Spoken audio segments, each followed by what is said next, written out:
Hola,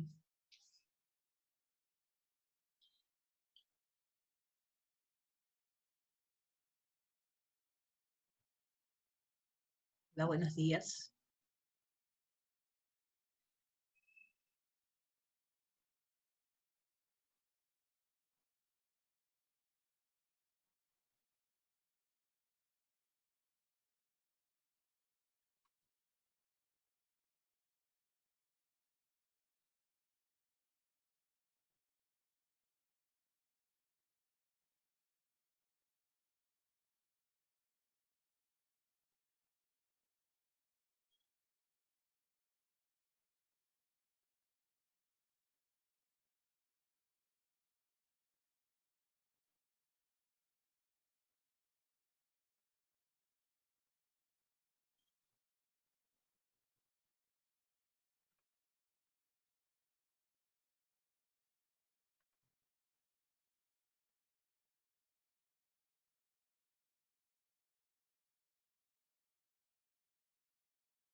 Buen día, doctora.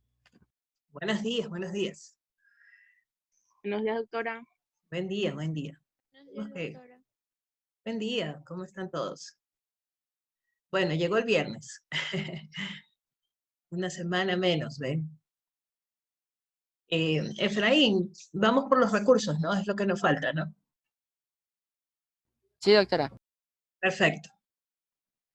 Bien, este sería nuestro último tema en relación a la unidad número 3.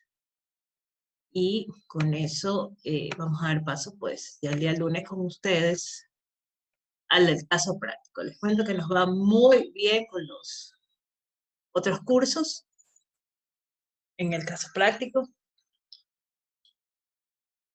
Han hecho unas muy buenas presentaciones.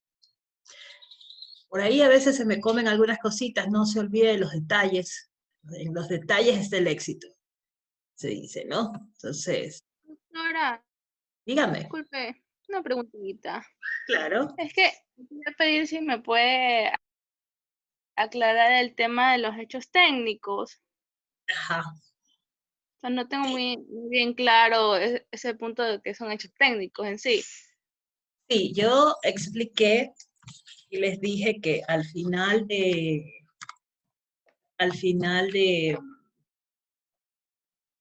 texto, ¿sí? El doctor Zavala hace un apéndice. Lo puedes ver ahí. ¿Sí? Y entonces aquí hay unos cuadros, ¿ven?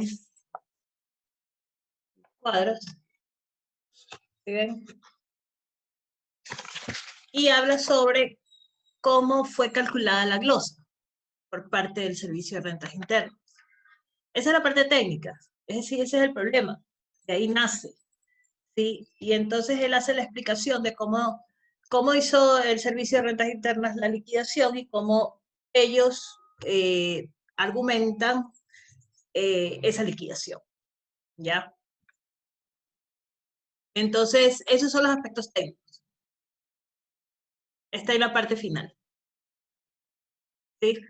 Listo. Muchas gracias, doctora. De nada. Y bueno, qué bueno que me lo preguntaste porque realmente, te comento, uno de los grupos, cuando expuso y habló sobre los aspectos técnicos, me puso sobre aspectos jurídicos y en realidad yo no pedí aspectos jurídicos, pues, entonces pedí fue los aspectos técnicos. Y esos son los aspectos técnicos. Y ustedes recordarán que yo cuando explicaba el procedimiento contencioso tributario, yo les decía que la doctrina siempre decía que en materia tributaria había una complejidad de hechos, ¿verdad? Y son estos, ¿sí? Son estos. Ustedes se van a dar cuenta que aquí lo que hay es la actividad económica de la exportadora bananera, ¿sí? Que esa es su actividad, es una exportadora, ¿sí? Exporta fruta, exporta banano, ¿verdad? Y entonces esa exportación no solamente tiene tributos internos, sino que también implica tributos al comercio exterior, es decir, aquellos tributos que están relacionados con el derecho aduanero, ¿ya? Que también ustedes recordarán, yo siempre les decía, el derecho aduanero también es parte de la materia tributaria, y como les explicaba ayer a sus compañeros, les decía, al menos cuando yo estudié en mi universidad que estudié, ¿verdad? Estudiamos tributario 1, tributario 2, ¿sí? Tributario 1 era Código Orgánico Tributario, tributario 2 eran tributos internos, ¿sí? Estudiamos municipal, que eran los derechos municipales, los tributos municipales, o lo que hoy son de los GATS. Estudiamos, ¿cómo se llama? Derecho aduanero, ¿ya? Son 4. En mi maestría yo estudié Derecho Internacional, Derecho Tributario Internacional, ¿sí? Y también hay, como lo vamos a ver aquí, la parte penal, que es Derecho Tributario Penal, Derecho Tributario Penal. ¿Sí? Como ustedes pueden ver, son 6 materias distintas, ¿sí? Que tiene todo lo que comprende el derecho tributario, ¿ya? Entonces, digamos, ese es el mundo tributario, sobre lo que debemos de aprender. Sin embargo, a ustedes nomás les dan el código tributario, ¿no? Entonces, digamos, esa es la limitante que tienen ustedes y que quizás no les permite analizar como quizás yo lo puedo analizar, porque yo ya lo he estudiado, ¿no? Entonces, ya lo he revisado. Y entonces, digamos, por eso es que se vuelve complejo. Y fíjense lo que les digo, o sea, el juez tributario debe conocer estas 6 fórmulas, ¿sí? Porque el juez contencioso tributario puede llegar a determinar la existencia de un delito y saltarlo de su competencia. ¿Ven? De existir alguna situación de esas. Entonces, fíjense, no es fácil, sí, es bastante complejo el tema, además de conocer las actividades económicas, ¿no? Y por eso yo decía, tenemos que saber sobre la comercialización. Y entonces ahí explica el doctor Zavala cómo se hace la comercialización y por qué salen diferencias numéricas al tomar, en el caso, ¿sí? En el caso técnico, ahí les explica, que fueron tomadas de bases de informaciones, de información cruzada. ¿Se acuerdan de la información cruzada que yo les hablaba? Es decir, el Servicio de Rentas Internas con aduana tiene información cruzada. Entonces ahí está la información cruzada, ¿ya? De bases de datos, de información, de precios comerciales, ¿sí? O de precios internacionales, que se les llama, ¿verdad? De cuánto cuesta una caja de banano ponerla en Norteamérica, en Centroamérica, en Sudamérica, en Europa, ¿sí? En África, en Asia, ¿sí? Porque los costos son variables. Entonces son informaciones variables, ¿no? Entonces, esos son los aspectos técnicos a los que se refiere, digamos, el caso, ¿ya?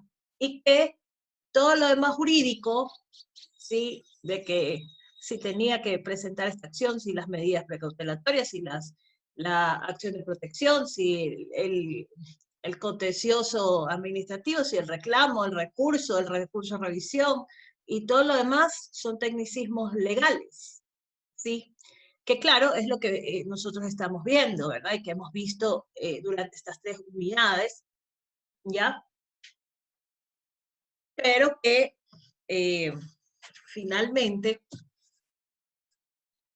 no podemos ocultar la realidad de saber cuál fue el problema de fondo, es decir, el problema propiamente tributario, ¿ya?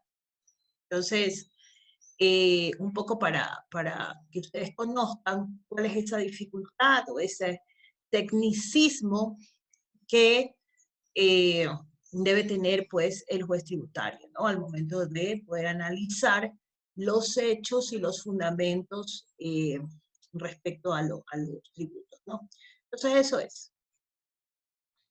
Bien, ya estamos cerca de 20 minutos, de haber esperado al resto de sus compañeros, pero bueno, estamos al quórum, dijeron por ahí, estamos 36. Bien, bueno, vamos a ver el último tema con ustedes, que es pues los recursos, ¿no? Ya habíamos terminado el tema de cómo se realizaba, digamos, cada procedimiento,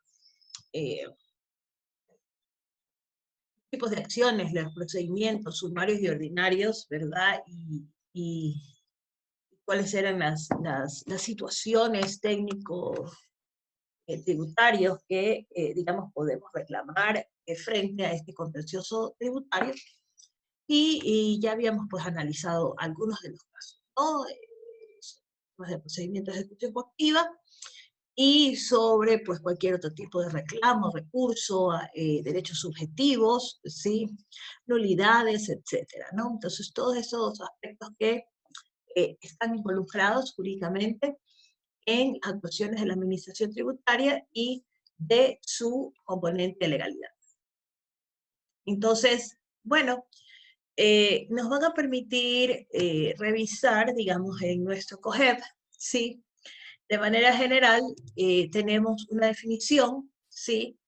Que los recursos son el motivo de defensa previstos por la ley para impugnar los actos de autoridades, ¿verdad?, surgidos en un procedimiento judicial, ¿sí? Con los que no se está conforme, ¿sí? Y que tienden a lograr, pues, la revocatoria o la ratificación de dichos actos, ¿sí? Entonces es el desacuerdo de alguna resolución que se haya tomado en esa primera instancia y tengo la forma de recurrir a ellos. ¿De qué forma? Sí, pues bueno, con las clases de recursos que lo vemos en este tercer recuadro, que son los recursos horizontales o los recursos verticales, ¿verdad? Es decir, horizontales resueltos ante el mismo tribunal, ¿verdad? O ante el mismo juez o ante los mismos jueces. Y los verticales cuando ya tiene que ir a ser resuelto por un órgano superior o una instancia superior, porque lo conocemos como instancia, ¿verdad? Primera instancia, segunda instancia. Bien. ¿Qué elementos entonces deberán concurrir para que se produzca pues la práctica de estos recursos? Bueno, la doctrina dice que debe haber un acto previo, ¿verdad? Un acto lesivo para un particular, sí, es decir, se le ha negado algo, ¿no? Parte de ese juez. El interés jurídico lesionado, ¿qué es lo que se lesiona? Si es un tema de procedimiento, si es un tema sustancial del proceso, si es parte del debido proceso, o si es algo no tratado o no considerado dentro de la sentencia sobre la materia o la pretensión que se ha planteado, ¿verdad? O no se ha resuelto, ¿sí? Por parte de ese juez. Entonces está relacionado con un derecho subjetivo, ¿no? Debe existir una vía legal, es decir, lo que les decía, ¿no? Si estamos en el procedimiento sumario o estamos en el procedimiento ordinario, ¿qué tipo de recursos podemos tener? ¿Sí? Que se puedan aplicar, ¿ya? Y luego, saber, digamos, si son horizontales o verticales, ¿no? Y cómo se tramitan. Eso nos lo dice nuestro COGEP, ¿verdad? Muy bien.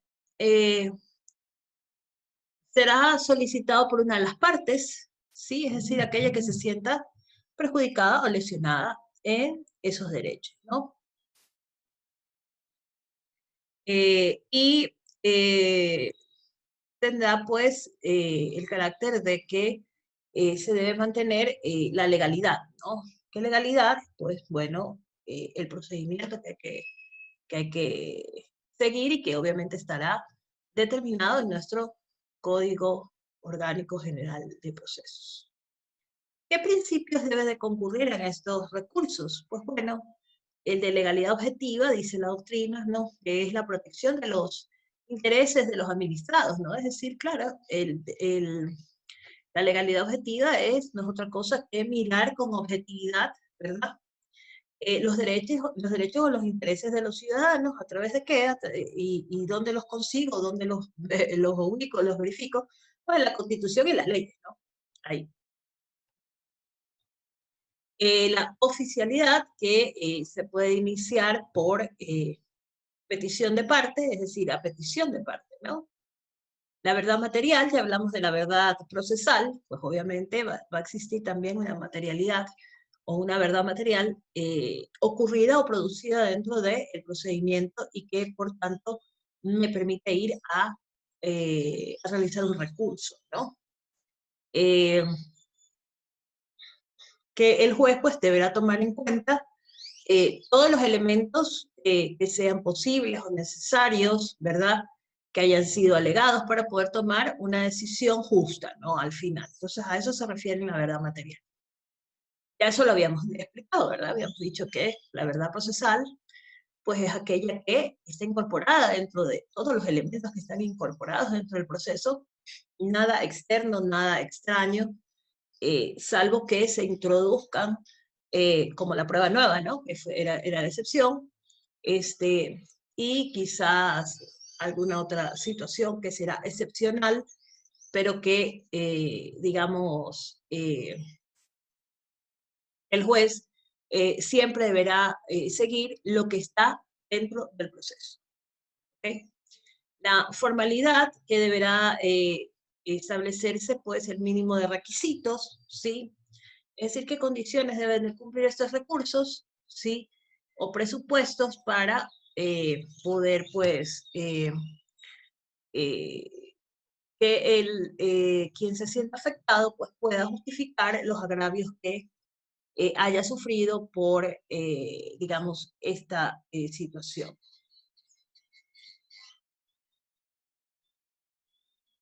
Bien, vamos a hablar sobre el recurso de apelación.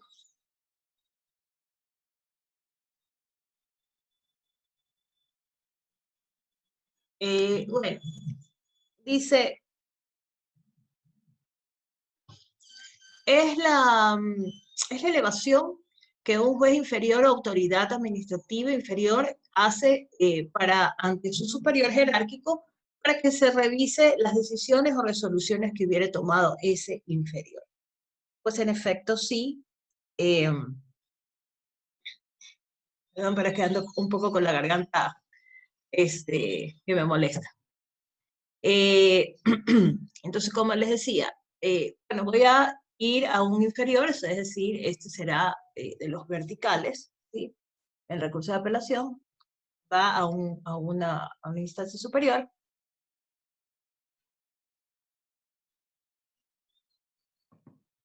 Tiene como un trámite, pues,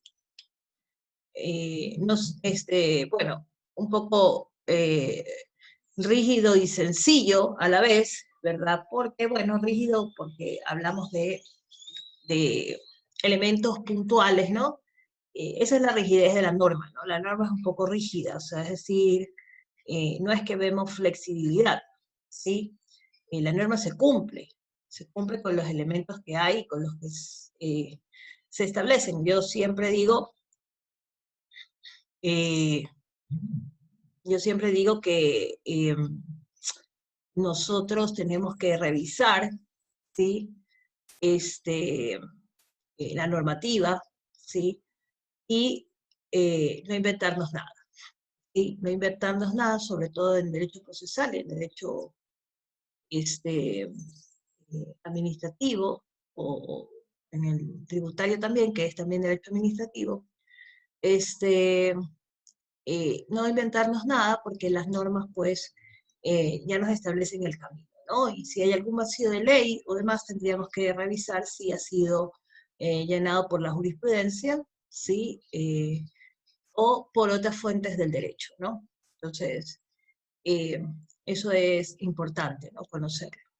Y bueno, y será sencillo porque evidentemente vamos a hablar sobre algo puntual, ¿no? Sobre esa afectación puntual.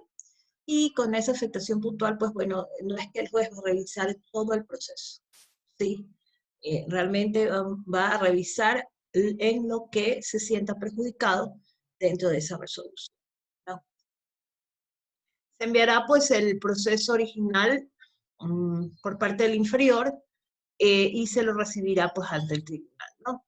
Y se pronunciará en sentencia en un término de 10 días, fíjense, por eso es bastante sencillo, ¿no? Se indica en se ubicará en una de las 3 salas previo a sorteo.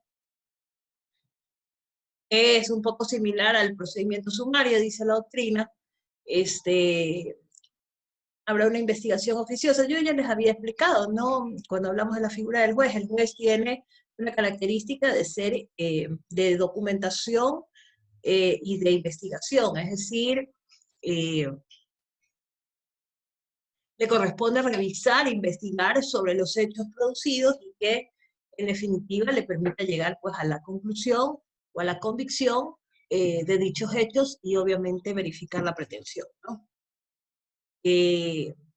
Tendrá que establecer pues la práctica de las pruebas que sean necesarias para poder, digamos, que quien ha solicitado esa revisión, sí, ante este recurso, eh, pues justifique el porqué y las pruebas que le sean pertinentes. Ya vimos qué tipos de pruebas, ¿no?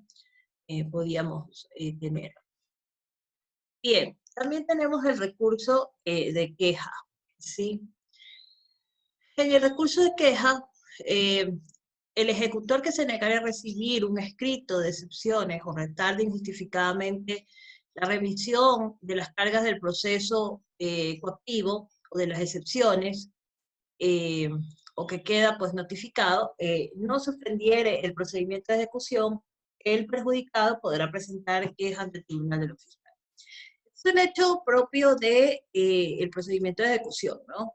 Es decir, que ustedes recuerdan que cuando revisamos los procesos, los procedimientos, sumario y ordinario, dijimos que el primer efecto que tenemos después de haber consignado el afianzamiento era precisamente para que se pueda suspender el procedimiento de ejecución.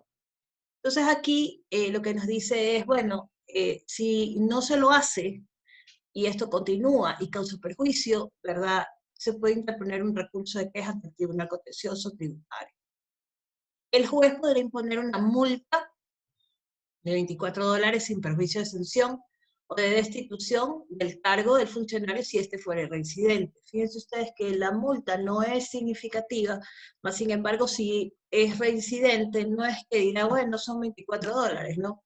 Sino que podrá ser destituido, es decir, separado, y la sanción de destitución pues conlleva a la no participación o trabajo, o de poder trabajar en el sector público por un determinado tiempo. ¿Qué características entonces deberá tener este recurso de queja? Bueno, será ante el Tribunal Contencioso Tributario por la falta de despacho de toda clase de petición, para las peticiones o actuaciones de origen o carácter tributario, ¿sí? Su trámite es corto, se debe escuchar al funcionario, ¿sí? Y se dictará pues la resolución de la aplicación de la multa o la destitución en el caso de ser reincidente. Pero también puede surgir el caso de una queja infundada, es decir, de realizar una queja sin fundamento, sin real sustento, ¿sí? Y también conllevará a una sanción pecuniaria y también a una sanción indemnizatoria, ¿sí? Entonces, se lo hará ante el Tribunal Contencioso Tributario, esta queja infundada, es decir, este servidor podrá hacer uso de la queja infundada, y se le aplicará una multa entre el rango de $40 a $400, ¿sí? Al quejoso. Y también una sanción por un perjuicio, fíjense ustedes, por calumnias, ¿no? Es decir, tendrá que ser indemnizado porque esto de aquí se lo tomará como una calumnia, ¿no? ¿Qué requisitos entonces voy a tener que poner al momento de presentar esta queja ante el Tribunal Contencioso Tributario? Pues bueno, como siempre, identificar los nombres y apellidos de quienes son el actor y el demandado, ¿verdad? Con sus datos descritos. La determinación del reclamo, es decir, cuál es la queja, ¿sí? Indicando pues la presentación, sobre todo la fecha de presentación de esa petición ante la autoridad, ¿sí? Para que, digamos, se pueda producir, se pueda identificar cuándo se produjo el hecho, ¿no? El acto u omisión, que será pues motivo de la queja, ¿sí? La prueba documentada que, digamos, va a respaldar esos hechos, ¿sí? La firma del recurrente y su abogado, y el lugar para que se le realicen las notificaciones, es decir, su casillero judicial o su correo electrónico, en donde también, pues, sabemos es un medio por el cual podemos hoy en día recibir notificaciones, ¿no? Entonces, con eso terminamos el tema de los recursos, ¿sí? Ha tomado poco tiempo esta clase. Y bien, pero bueno, en todo caso, hasta ahí es nuestra materia de esta esta tercera unidad. Y ya la próxima semana, lunes, vamos a ver sus casos prácticos. Por favor, sean lo más concisos, porque entre que nos conectamos, perdemos 20 minutos, entre que comienzan las exposiciones, se llevan también otros 5 o 10 minutos, y a la larga me toca escuchar muy poco a los grupos, ¿no?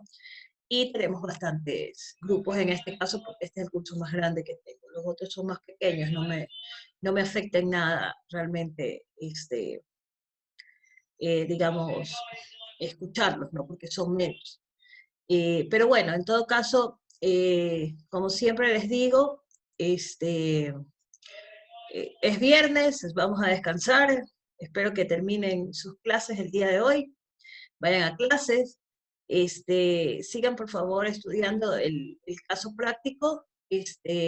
Como les comenté al inicio, los grupos que ya los he estado escuchando han hecho unas presentaciones realmente muy buenas, muy buenas, y espero lo mismo de ustedes, ¿no? Que disfruten este caso, sobre todo que lo estudien, ¿sí? Y que, digamos, podamos aprovechar para poder repasar todo lo que hemos podido ver dentro de el desarrollo de esta tercera unidad y las 2 unidades anteriores del primer parcial, porque también hay la base, ¿no?, de esta unidad número 3. Entonces, no les voy a quitar tiempo, hemos terminado a tiempo, ¿sí?